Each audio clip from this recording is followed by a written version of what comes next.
Well, this document is quite a comprehensive one, and I'm not sure we can interrogate it today. Yes, so I have left that out for now. That's right. But there's something that I found quite interesting, and I hear you say that a lot. Maybe today you must clarify it for me. The question about hooded operatives, and based on the recommendation of the Short Commission. I'm not too sure if the Short Commission's recommendation was to the effect that national security operations can never involve masked or hooded operatives.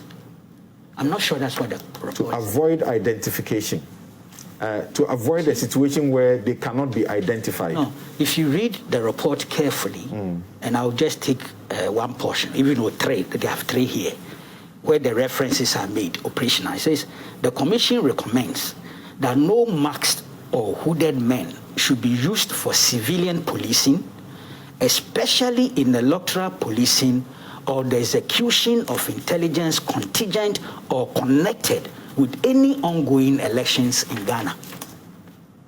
You got the point? The emphasis, it's obvious that they were recommending, recommending the use of hooded or masked operatives in election-related security.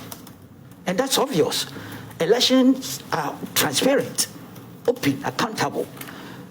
And so if you're going to use masked men or hooded men, or operatives rather, let's put it that way, because some could be women, you clearly are violating the recommendation made here. And it doesn't even make sense. You didn't even need this recommendation to realize that that's not the right approach. Okay. Yeah, but other operations, dependent on the nature of the operation, you can have masked operatives.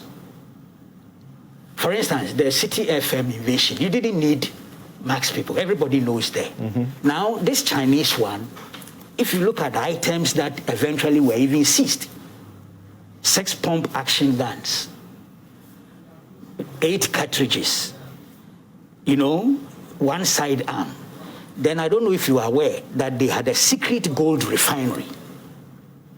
I don't know if you've seen the pictures. I have sat in court processes. I just went to court to do my business, and I chanced on it just yesterday. See, and the state has been questioned that all these claims, it has not brought a single evidence to show the court, not even a picture. The pictures that you have, which have been shown in the public. I'm surprised because it shouldn't be a difficulty. Yeah, see, I'm surprised. I'm surprised. These are all, and they took inventory. The Chinese signed it. Yeah. All these things are here. I don't know what stage the court proceeding is because it ought to come. If you don't take these items that the Chinese inventory that they themselves signed, you can't win the case. Then it means that the prosecution is being... It's at a process of bail, the fight over bail. Yeah, but you are the right. So tell me, would there be a stage where they will have to provide the evidence? Or at this stage, they need to provide this evidence? These are clear-cut evidence. This is the secret gold refinery. And mercury. They had a lot of mercury, which they were using to actually refine gold. Obviously, gold from illegal operations, and not from any regularized operation. Okay? So I have no difficulty dependent on the nature of the operation. Look, sometimes even the hooded person, I've seen only one hooded person, though the others were not hooded, could have been a client in there, could have been a sleeper. So if you are going with him on operation, you cover his identity so that he's not identified as the one who might have been dealing with them previously. But I tell you something, and that's why this document perhaps we should take a critical look at. Look, there is some problem with our security architecture.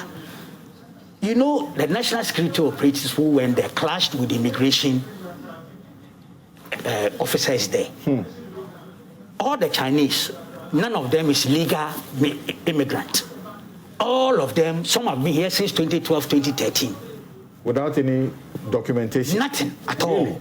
And national security, the intelligence that had been forwarded to the divisional police and divisional immigration, none was endorsed as authentic. So that is why national security decided to do the operation itself. But of course, the assault on the immigration officers, you can't take you cannot endorse or rationalize or justify.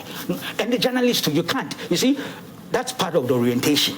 So you go there, you don't, the two state institutions, why do you clash? You should be collaborating. Unless there are personal benefits. Exactement. Which is at conflict. Exactement. And it had been going on for a while. Intelligence being picked was showing that these Chinese guys and their Ghanaian collaborators were doing a criminal operation activity. Refining gold. They were refining gold. The pictures are here. It's without also video. license. Yes. And they had mercury. Where did they get it from? When does this happen? So I am happy it's in court.